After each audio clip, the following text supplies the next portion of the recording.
What happens when a single dismissive laugh from a man who has everything collides with the quiet, heartfelt dream of a woman struggling to get by?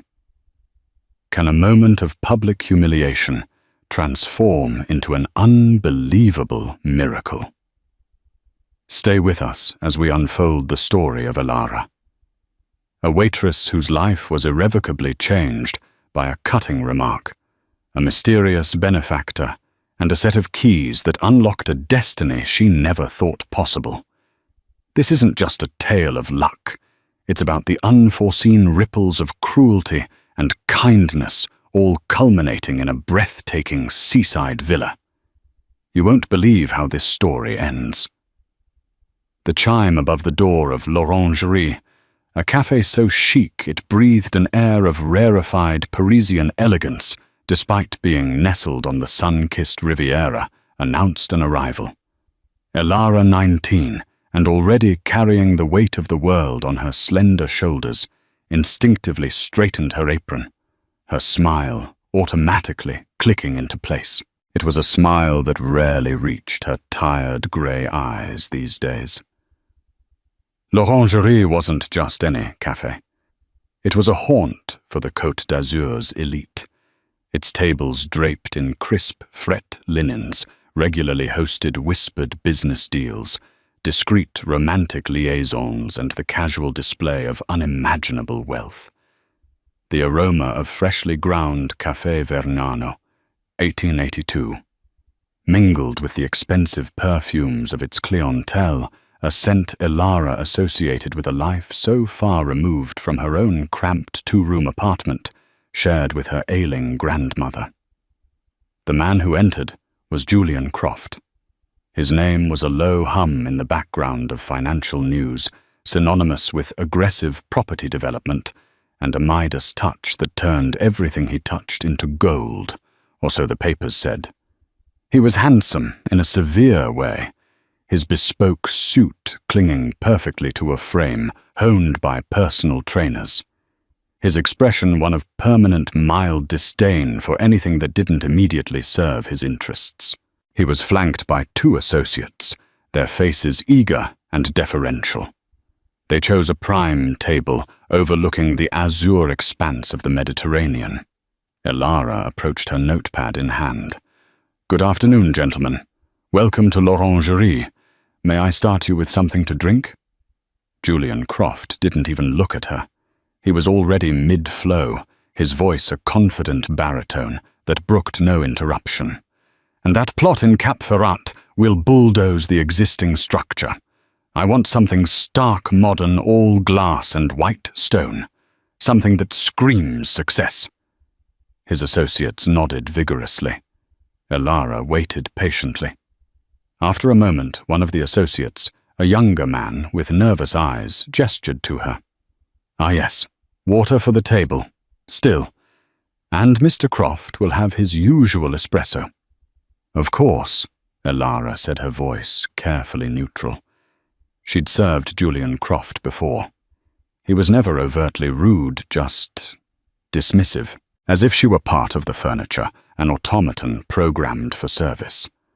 As she returned with the water and prepared the espresso machine, carefully tamping the rich, dark Café Vernano, 1882 grounds, she couldn't help but overhear their conversation.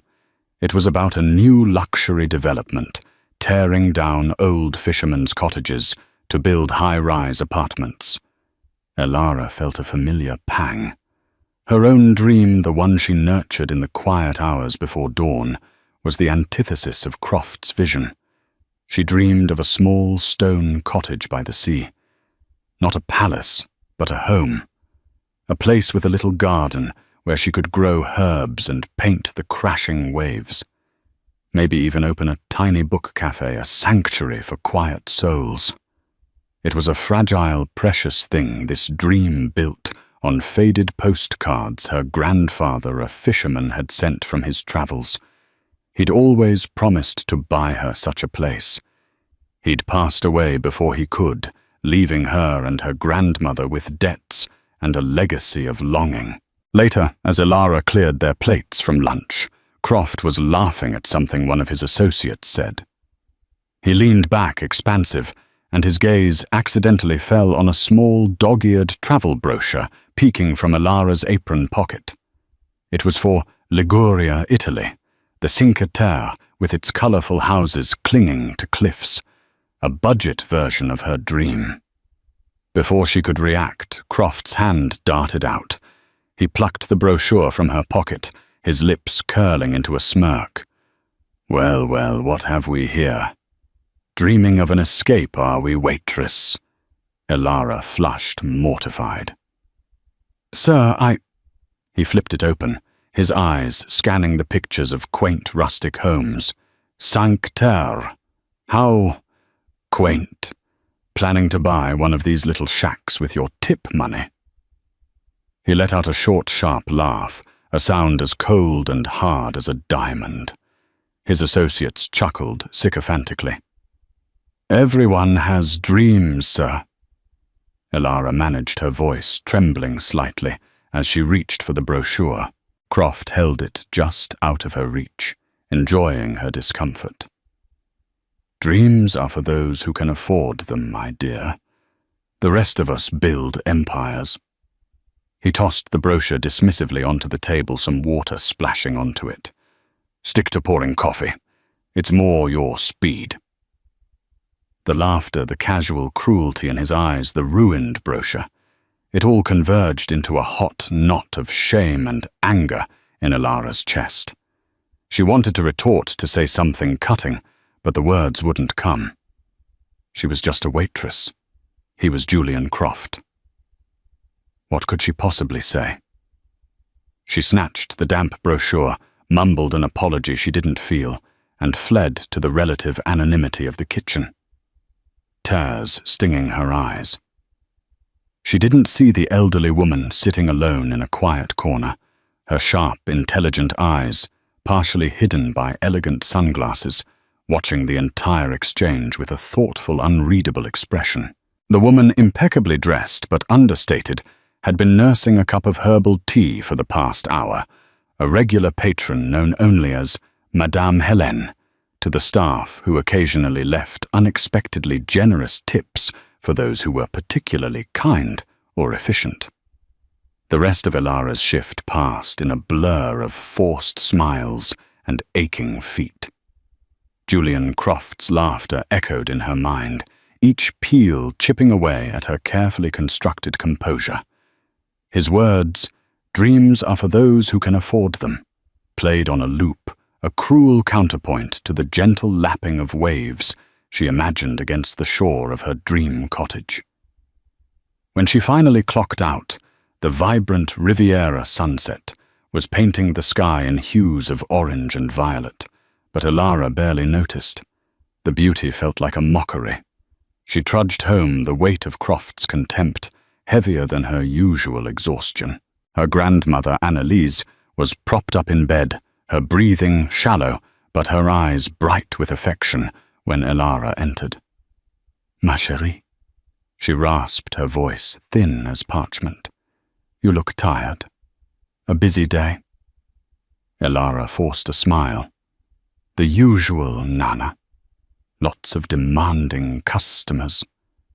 She didn't want to burden Annalise with the incident. Her grandmother had enough to worry about with her failing health and the mounting medical bills that Ilara's meager salary barely dented. Did you remember to get my prescription?" Annalise asked, a familiar anxiety clouding her eyes. Ilara's heart sank. In her distress, she'd completely forgotten. "Oh, Nana, I'm so sorry. It slipped my mind. I'll go first thing in the morning, I promise." Annalise sighed a small, defeated sound. "It's all right, child. Tomorrow is fine." But Ilara knew it wasn't. Her grandmother's pain medication was crucial. That night, sleep eluded Ilara. Croft's sneering face swam before her eyes. She clutched the damp, crumpled brochure, a pathetic symbol of her aspirations. Was he right? Was she foolish to dream so far above her station? The seaside cottage. The little book cafe. It all felt impossibly distant, a fantasy for a different life, a different girl. The next few days were a struggle. Elara went through the motions at l'Orangerie, her interactions with customers tinged with a new wariness. Every wealthy patron now seemed to carry a hint of Julian Croft's arrogance in her eyes. She picked up extra shifts, desperate to make up for the forgotten prescription and to save a little extra, though her dream now felt tarnished. One rainy afternoon during her break, Elara was huddled under the cafe's awning eating a stale croissant she'd saved from the previous day. She saw a young boy no older than 10 trying to sell sketches of the harbour to uninterested tourists. He was soaked to the bone, his drawings smudging in the drizzle. His hopeful expression kept crumbling with each rejection. Something in his dejected posture resonated with Elara. On impulse, she walked over to him. "Those are beautiful," she said, genuinely admiring a charcoal sketch of fishing boats. The boy looked up, surprised. "You think so?" "I do," Elara affirmed. She bought 2 sketches using the last of her tip money for the week, money she had mentally earmarked for Nana's favorite biscuits. It wasn't much, but the boy's beaming smile as he pocketed the coins was a small warmth in the bleakness of her week. "Don't ever stop drawing," she told him. "Don't let anyone tell you your dreams aren't worth pursuing." As she spoke the words, she felt a flicker of her own extinguished hope rekindle. Maybe Croft was wrong. Maybe dreams weren't about affordability, but about resilience. The week crawled by. The incident with Julian Croft began to fade into the background hum of daily anxieties, though the sting remained. She managed to get Nana's medication worked double shifts until her bones ached, and tried to piece back together her shattered aspirations, even if they seemed more distant than ever. She avoided looking at the Ligurian brochure. Then exactly 1 week after the humiliating encounter, as she was preparing for another grueling shift at l'Orangerie, an official-looking envelope arrived by courier. It was addressed to Mademoiselle Elara Dubois, her full name, which few people used. Her heart pounded with a vague sense of unease. Debt collector's legal trouble. Her hands trembled as she tore it open. Inseed on thick, creamy letterhead, bearing the insignia of a prestigious law firm, Moreau, Beaumont and Associés, was a brief, formal letter requesting her presence at their offices in Nice that very afternoon regarding an urgent and confidential matter of significant personal benefit.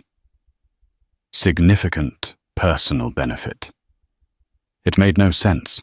Elara knew no one who used such lawyers.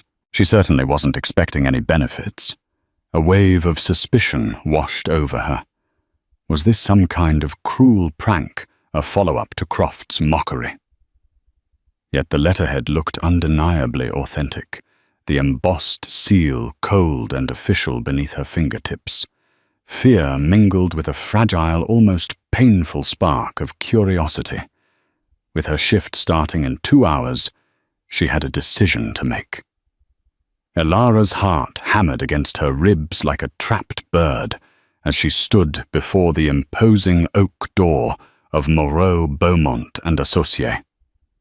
The building was a grand Haussmannian edifice in the most exclusive district of Nice, a world away from her cramped apartment and the noisy bustle of l'Orangerie.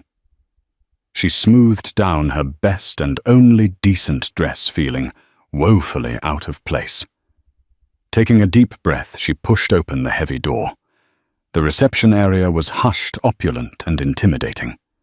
Marble floors gleamed, antique clocks ticked with stately grace, and the air smelled of old money and beeswax. Mademoiselle Elara Dubois, a severe-looking receptionist inquired, her gaze flicking over Elara's simple attire with barely concealed appraisal.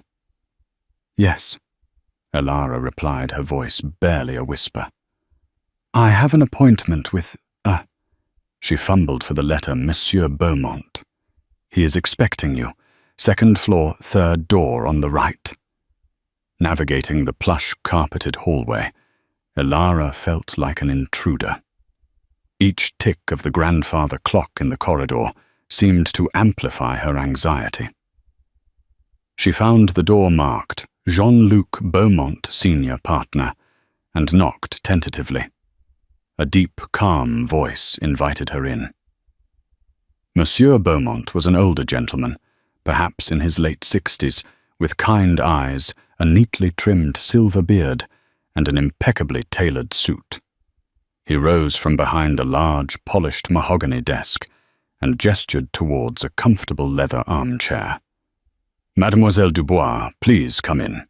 Sit down. Can I offer you some refreshment? Water, coffee?" "Water would be lovely. Thank you." Elara managed her throat dry. The office was lined with books, smelling faintly of leather and paper. A large window offered a panoramic view of the Promenade des Anglais and the sparkling sea beyond.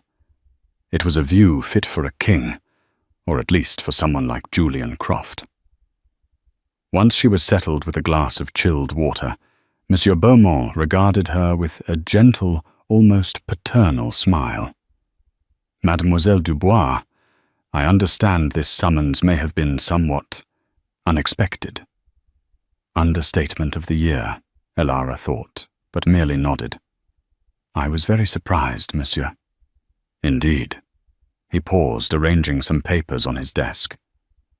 "I am the legal representative for a client who wishes to remain anonymous for now, at least. This client, a person of considerable means and a keen observer of character, has instructed me to perform a rather unusual task." Elara waited, her apprehension growing. "What could this possibly be about?" "My client, Monsieur Beaumont," continued, his gaze direct and steady, "has recently come into possession of a property, a charming seaside villa, fully furnished, located not far from here, along a particularly beautiful stretch of coastline. It is a place of peace and considerable beauty." He paused again, as if to let the image sink in. Elara could only stare, bewildered. What did this have to do with her? "This client, mademoiselle, has decided to gift this villa to you." The words hung in the air. Elara blinked, then blinked again. Surely she had misheard. "Gift? Me a villa?" She almost laughed, a hysterical sound bubbling in her throat. "Monsieur, there must be some mistake. I don't know anyone who owns a villa, let alone someone who would give one to me. I'm a waitress." Monsieur Beaumont smiled faintly. "There is no mistake, mademoiselle. The deed of gift is being drawn up as we speak. The property, its contents, and a small trust fund for its upkeep and initial living expenses are to be transferred to your name." Elara felt dizzy. The room seemed to tilt. "But why me? I don't understand." This had to be a dream, or a very elaborate, very cruel joke. Julian Croft's sneering face flashed in her mind. Was he somehow behind this, setting her up for an even greater humiliation? "My client, Beaumont," explained patiently, "was deeply impressed by your quiet dignity and resilience in the face of, let us call it, an unfortunate public display of arrogance by another party. My client also overheard you speak of a particular dream you hold." Elara's mind raced back. The cafe, Julian Croft, the brochure, her humiliation. And then a faint memory surfaced, an elderly woman, elegant, sitting alone in the corner, her face partially obscured by sunglasses. Madame Hélène. Could it be the incident at l'Orangerie? Elara whispered, her cheeks flushing at the memory. The man, Mr. Croft? Precisely, Beaumont confirmed. My client believes that dreams, especially those cherished with such sincerity, deserve a chance to flourish, and that kindness and fortitude in the face of adversity should be rewarded, not mocked. He slid a glossy photograph across the desk. Elara picked it up with trembling fingers. It was a villa. Not just any villa. It was breathtaking. Stone walls covered in blooming bougainvillea, azure blue shutters, a terracotta roof and a wide terrace overlooking a turquoise sea. It was eerily similar to the images in her tattered Ligurian brochure, yet even more beautiful, more real. It was the physical embodiment of her most secret, cherished aspiration. This is the villa," she stammered, tears welling in her eyes. "Indeed, it is called Villa Celeste. My client felt it was fitting. It comes with 3 bedrooms, a rather lovely kitchen, a small olive grove, and direct access to a secluded cove. It has been recently renovated and is ready for occupancy." Elara stared at the photograph, then at Monsieur Beaumont, then back at the photograph. Joy, disbelief, and a profound sense of unreality warred within her. An anonymous client. You said, "For now, yes. They prefer it that way. Perhaps one day they will choose to reveal themselves. For now, they simply wish for you to accept this gift in the spirit it is offered, as an opportunity, a chance to build the life you dream of." He then presented her with a velvet box. Inside, nestled on a satin cushion, was a set of antique silver keys. "These are the keys to Villa Celeste, Mademoiselle Dubois, your villa." Elara reached out a trembling hand and touched one of the keys. It was cool, solid, undeniably real. The tears she had been holding back finally spilled over, tears of shock, gratitude, and overwhelming emotion. This couldn't be happening. And yet it was. A week ago she had been laughed at, her dreams publicly ridiculed. Today she was being handed the keys to that very dream. I don't know what to say," she choked out. "Thank you. Please tell your client. Thank you. This is more than I could ever have imagined." Monsieur Beaumont's smile was warm. "Their truest thanks will be in seeing you embrace this new chapter, mademoiselle. Now there are some papers to sign, formalities to observe, and then perhaps you might like to visit your new home." The drive to Villa Celeste with Monsieur Beaumont, who insisted on accompanying her for her first visit, was a surreal experience. Elara sat in the plush leather seat of his luxury sedan, watching the familiar Riviera coastline blur past. But now it wasn't the backdrop to her daily grind. It was the gateway to an unimaginable future. They left the bustling coastal road and turned onto a winding private lane flanked by ancient olive trees and fragrant ones. The air grew quieter, scented with rosemary and the sea.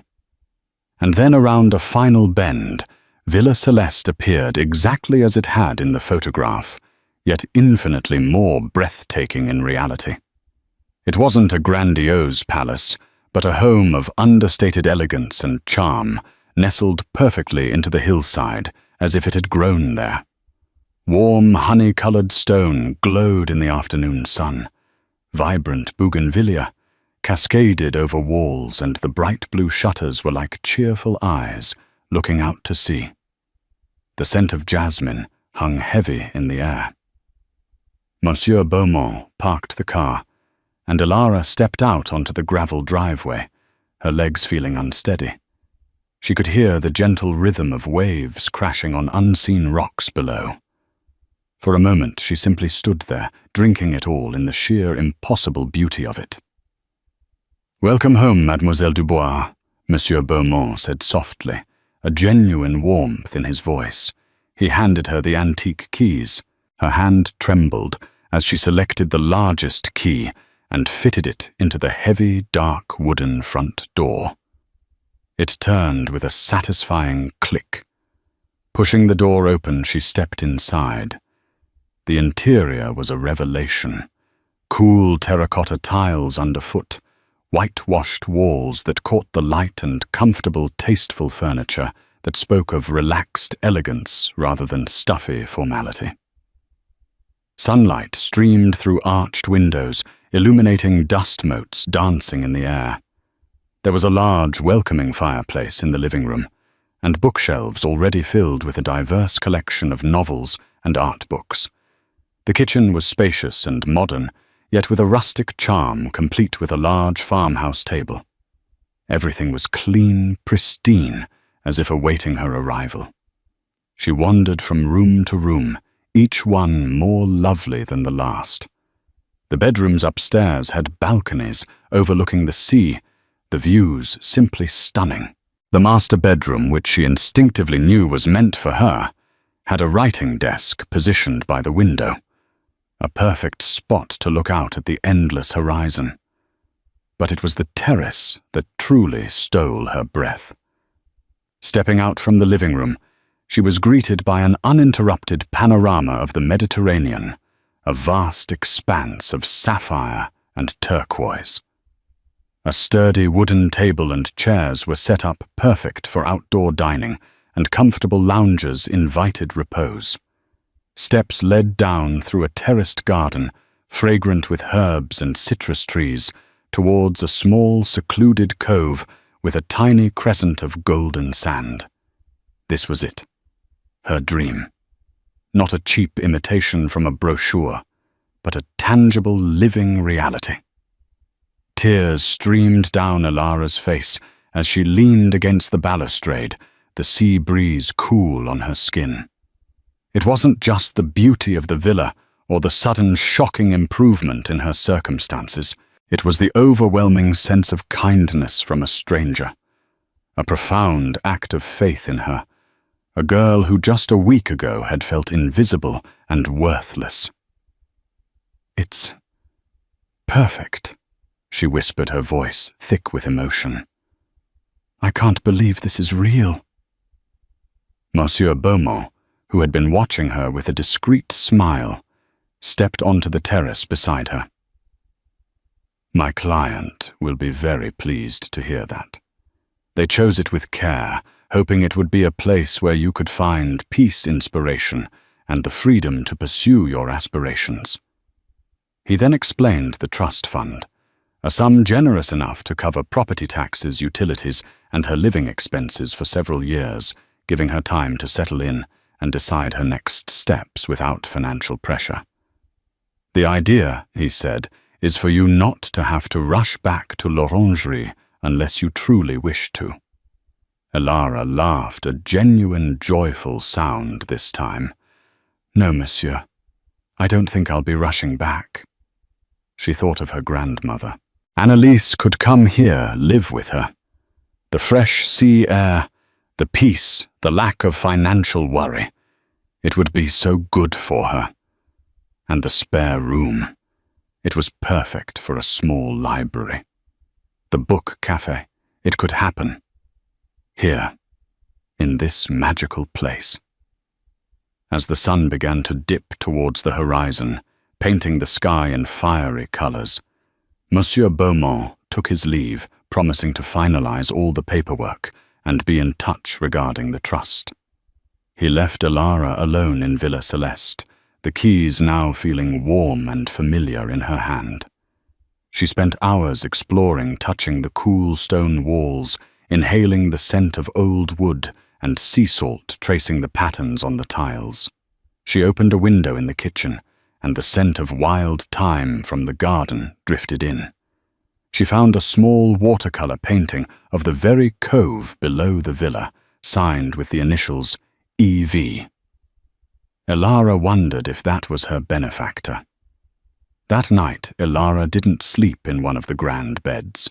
Instead, she wrapped herself in a soft throw she found in a linen press and curled up on one of the lounges on the terrace under a canopy of brilliant stars. The only sounds were the gentle sigh of the waves and the chirping of crickets.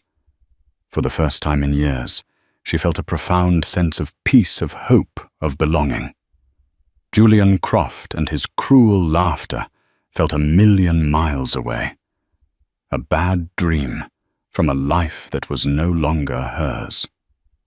The next morning, Elara woke with the sunrise, the sea and sky a symphony of pink and gold. Her first conscious thought was, it wasn't a dream. Villa Celeste was real. Her new life was real. And as she looked out at the shimmering water, a new resolve solidified within her. She would honor this incredible gift. She would make her dream a reality, not just for herself, but for the anonymous benefactor who had believed in her.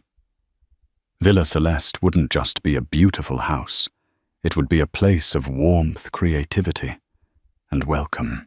Her little book cafe by the sea was one step closer. News like water has a tendency to seep into every crack and crevice, especially on the gossipy French Riviera. While Monsieur Beaumont was the soul of discretion, and Elara herself was too overwhelmed and busy settling in to broadcast her incredible fortune, whispers inevitably began to circulate. It started subtly. The local notaire involved in the property transfer mentioned an unusual deed of gift for Villa Celeste to a colleague, a high-end caterer hired by Beaumont's firm to stock the villa's pantry before Elara's arrival remarked on the anonymity of the new owner. A landscape gardener called in for routine maintenance noted the lights on at the long-dormant villa. Villa Celeste, while secluded, was a known gem. It had previously belonged to a reclusive artist and had been empty for several years following his death. Its sudden, unexplained revival piqued local interest.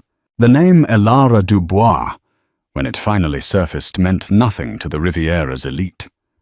Who was this unknown young woman who had suddenly acquired such a prime piece of real estate? Julian Croft, meanwhile, was in Monaco, trying to strong-arm a reluctant investor for his Cap Ferrat project. He was irritable. The deal wasn't progressing as smoothly as he'd liked. During a particularly tedious lunch at the Hôtel de Paris Monte Carlo, one of his local contacts, a property agent named Dubois. No relation to Elara, a common enough surname, leaned in conspiratorially. "You know Villa Celeste just past Villefranche?" the agent Antoine Dubois asked. "Old Manon's place." Croft frowned. "Vaguely. Overpriced, needs work, but good bones, prime location." Why? He had idly considered it for a flip a few years back, but decided against it. Someone snapped it up. Gifted, apparently. To some young woman completely unknown. Word is, she's just a girl, a waitress from Cannes or somewhere. Croft barely registered it. "Rich sugar daddy, probably. Happens all the time." He waved his hand dismissively, eager to get back to business. It wasn't until a few days later, back in his nice office, that the name struck a chord. His assistant was reading out a list of calls and messages. "And a reminder about the charity gala for the Children of the Azure Coast Foundation. The patron, Madame Helene Vance, has specifically requested your attendance." Croft scowled. He hated these charity events full of preening socialites and cloying sentimentality. But Madame Vance was not someone you ignored. She was an immensely wealthy, elderly philanthropist, a legend in these parts known for her sharp mind, her quiet but significant influence, and her rather eccentric ways. Her donations propped up half the cultural institutions on the Riviera. Annoying her was bad for business, bad for prestige. "Fine RSVP, yes," he grumbled. Then something clicked. Waitress, villa, anonymity.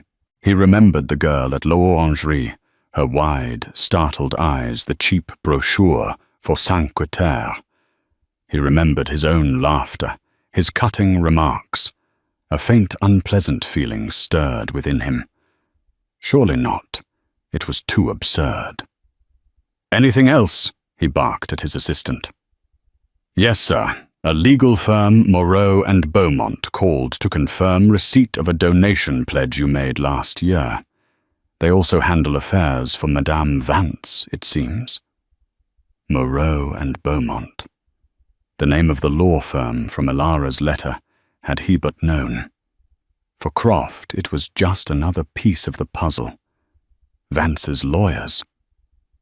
A seed of suspicion, ugly and insistent, began to sprout in Julian Croft's mind. He was a man who prided himself on control, on knowing the players and the angles. This felt off. He made a mental note to have his private investigator, a discreet man he kept on retainer for such nebulous irritations, do a little digging into this Villa Celeste and its new mysterious owner. He didn't like unexplained events, especially those involving valuable coastal property. And he certainly didn't like the nagging feeling that something or someone was subtly moving pieces on a board he wasn't even aware he was playing on. His investigator was efficient. Within 48 hours, a slim file landed on Croft's desk. It contained a photograph of Elara Dubois, the same girl from the cafe, looking younger, more hopeful than he remembered, and details of the property transfer. Villa Celeste. Value estimated at €7 million, transferred by deed of gift. Benefactor anonymous, but the transaction was handled by Jean-Luc Beaumont, senior partner at Moreau, Beaumont and Associés, Madame Hélène Vance's personal lawyer for over 30 years. Croft stared at the report, his knuckles white as he gripped the papers. A waitress. That waitress, gifted a multi-million-euro villa by someone connected to Hélène Vance. His mind raced, connecting the dots with cold fury. The scene in the cafe replayed in his head, his mockery, her humiliation. And hadn't there been an old woman sitting in the corner, watching? He'd barely noticed her at the time. Could it have been Vance herself incognito? She was known for such eccentricities, for observing the world from unexpected vantage points. The implication was staggering. This wasn't a sugar daddy. This was a statement, a rebuke. A personal, very public, at least within their rarefied circles, once the story got out, as it surely would slap in the face. Orchestrated by one of the few people on the Riviera whose power and influence could make even him uneasy. Julian Croft was not a man accustomed to being played. He felt a surge of cold anger, then a strange, unfamiliar prickle of something else. Was it shame? No, impossible. It was outrage. How dare she? How dare that old woman interfere and make him look like a fool? He slammed his fist on the desk. "Find out everything about this Elara Dubois," he snarled to his assistant, "and get me an appointment with Madame Vance. Immediately." His Cap Ferrat project, his investor troubles, all faded into the background. This was now personal. He, Julian Croft, had been publicly, albeit subtly, outmaneuvered and made a pawn in some philanthropic game. And he was determined to understand why, and to reassert his dominance. The idea of that insignificant waitress living in luxury because of his casual comment was a galling insult to everything he had built, everything he stood for. He would confront Vance, and then perhaps he would pay a little visit to Villa Celeste himself. Getting an immediate audience with Madame Hélène Vance was, as Julian Croft swiftly discovered, not something one simply demanded. Her gatekeepers were polite but firm. Madame Vance's schedule was regrettably full. Perhaps in a few weeks Croft's fury simmered. He was used to doors opening for him not being politely stonewalled. The delay only fueled his obsession with the situation. He pictured Elara Dubois, the little waitress, wandering the luxurious halls of Villa Celeste, a place he himself might have coveted, all because of a chance encounter and a whim of some meddling old woman. Meanwhile, Elara was slowly transforming Villa Celeste and herself. She had brought her Nana Annalise to live with her. The change in the elderly woman was remarkable. The clean sea air, the absence of constant financial worry, and Elara's newfound happiness seemed to breathe new life into her. Annalise would sit on the terrace for hours, a contented smile on her face, watching the sailboats glide by. Elara, with the help of Monsieur Beaumont, had started the process of legally establishing her small business, Le Phare des Rêves, the Lighthouse of Dreams. It would be a combination of a small cafe, serving simple, delicious homemade pastries, and, of course, excellent Café Vernano. 1882. A nod to where her journey began, albeit with a bitter memory and a curated second-hand bookshop. She spent her days painting signs, sourcing local produce, and carefully selecting books from antique markets, her heart light with purpose. The villa itself seemed to hum with positive energy. The charity gala for the Children of the Azure Coast Foundation arrived. Croft attended his mood dark. He scanned the glittering assembly for Madame Vance, finally spotting her holding court in a quieter alcove, looking frail, yet radiating an undeniable aura of authority. Her silver hair was impeccably coiffed. Her eyes, when they met his, across the room were as sharp and knowing as ever. He made his way towards her, a polite but predatory smile fixed on his face. "Madame Vance," he said, bowing slightly. "A pleasure to see you looking so well." "Julian," she replied, her voice surprisingly strong. "How kind of you to grace us with your presence. I was beginning to think your empire building kept you too busy for mere mortals." There was a subtle barb in her tone that did not go unnoticed. "Never too busy for a cause so close to your heart, Helen," he said, using her first name with a familiarity he hoped would disarm her. "Or for an opportunity to speak with you, privately if possible." Her eyes twinkled, but not with amusement. "Ah, yes. I imagine you might wish for such a conversation." "Very well. My chauffeur will take me home shortly. You may follow. We can talk at my villa. It's been a while since you've seen my collection of early Chagalls, hasn't it?" An hour later, Julian Croft found himself in Madame Vance's own magnificent villa, a historic property perched high above Ise, with views that could make emperors weep. It was filled with priceless art and an air of quiet old-world grandeur that made his own modern mansions feel garish and new. They sat in her winter garden, surrounded by orchids, the night air cool. Madame Vance regarded him over the rim of a delicate teacup. "So, Julian," she began before he could launch his carefully prepared offensive, "Villa Celeste, a charming property. Don't you think I always felt it had such good karma?" Croft's carefully constructed composure cracked. "Don't play games with me, Helene. You gifted a €7 million property to a waitress, a girl I happened to have a minor inconsequential exchange with. You did it to make a point to humiliate me." Madame Vance sipped her tea. "Humiliate you, Julian? Is that how you see it? I merely facilitated a dream, a rather modest dream, as it happens, for a young woman who showed remarkable grace under unwarranted provocation. Your provocation. She's a nobody." Croft exploded, his voice tight with anger. "What does she know of value, of earning such a place. She knows the value of kindness, Julian, of hard work, of dreaming beyond one's immediate circumstances without a sense of entitlement. Qualities that seem to have eluded you despite your considerable acquisitions. Madame Vance's gaze was like ice. I was there, Julian, at l'Orangerie.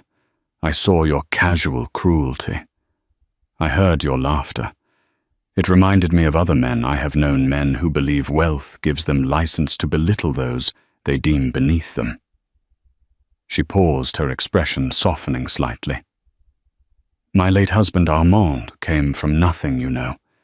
He worked the docks in Marseille as a boy. He had dreams, too. Big dreams. And people laughed at him. But he had a benefactor, a kind man, who saw his potential. Without that kindness, I wouldn't be sitting here. Armand never forgot that. And neither have I. Croft was momentarily silenced. He had known Armand Vance by reputation, a formidable self-made man. He had not known this part of his story. So this is what? Croft scoffed, recovering. Some sentimental lesson. You're teaching me a lesson by throwing away millions on a naive girl. It is hardly throwing away millions. Julian, it's an investment in character, in potential. Elara Dubois has a strength you failed to see. She has tenacity. She was working 2 jobs to care for her grandmother, all while clinging to a beautiful, selfless dream. Not a dream of avarice or power, but of creating something warm and welcoming. Tell me, Julian, when was the last time you created something that wasn't primarily about profit? Her words struck a nerve deeper than Croft would ever admit. He thought of his stark glass and steel projects, monuments to his success, yet strangely empty. And as for you, Julian, Madame Vance continued, her voice hardening again. Perhaps it is a lesson. A reminder that true wealth isn't just about numbers in a bank account. It's about influence, yes. But influence wielded with responsibility, with wisdom, with a modicum of grace. You have much of the former and precious little of the latter. Croft stood up, incensed.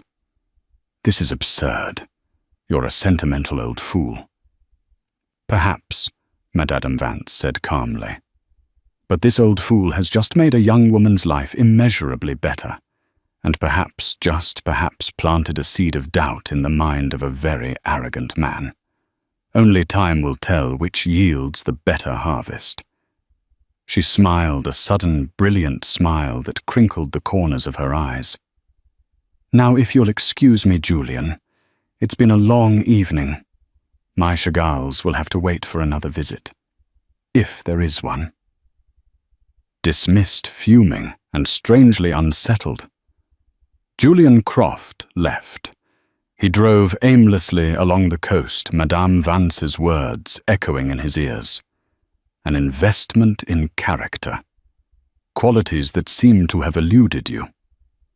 On impulse, he found himself turning down the winding lane towards Villa Celeste. It was late, the villa dark, save for a soft light spilling from one of the downstairs windows. He parked some distance away and walked closer, hidden by the shadows of the olive trees. He saw Elara through the window. She wasn't preening or celebrating her newfound wealth. She was sitting at the large kitchen table with her grandmother, an open ledger, and a collection of colourful seed packets spread before them. They were laughing heads bent together in earnest conversation. Annalise looked healthier, happier than any photograph he'd seen. Elara herself, she looked different. The weariness was gone from her eyes. In its place was a quiet confidence, a radiant joy. She looked beautiful and happy. Genuinely happy. Something twisted inside Julian Croft. It wasn't just anger anymore. It was a complex, uncomfortable mix of emotions, envy, resentment, but also a grudging, almost imperceptible flicker of something akin to admiration, or perhaps just profound confusion. He, with all his millions, his power, his empires, rarely felt the simple, uncomplicated happiness that radiated from that kitchen window. He had come intending to confront her, to perhaps intimidate her, to reassert his perceived superiority. But looking at her now in her element, her dream taking shape, his anger felt hollow, pointless. What would he even say?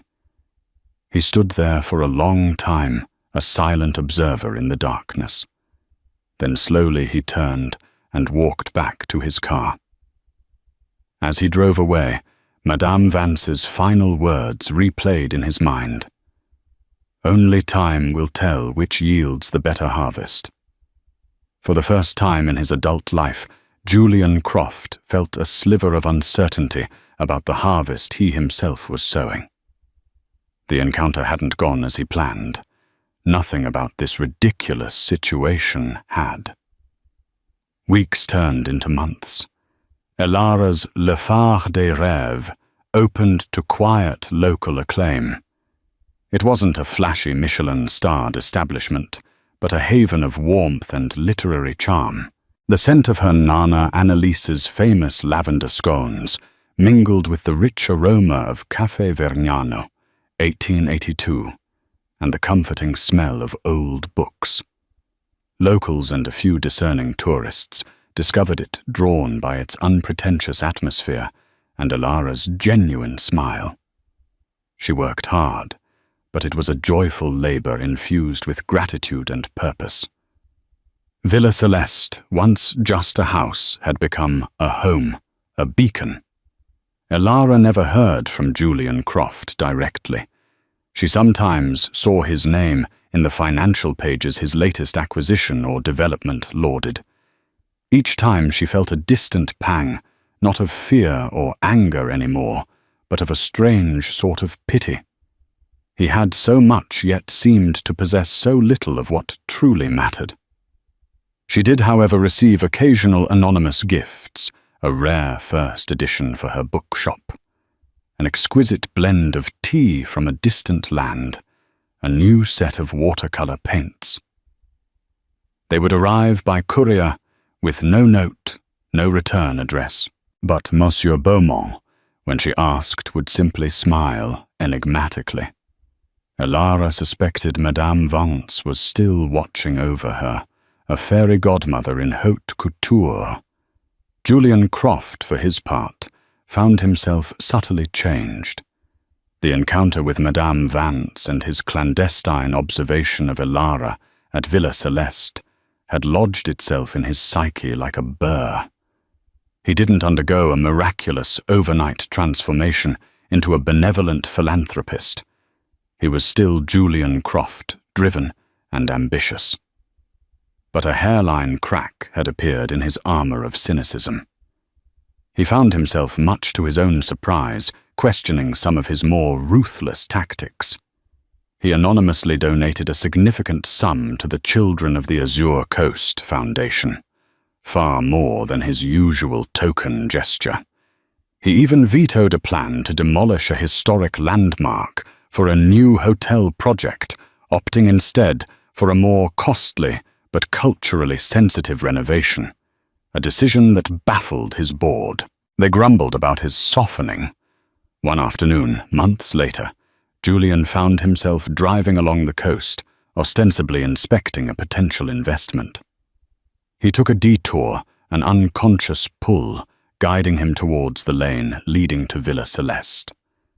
He didn't intend to stop merely to drive by.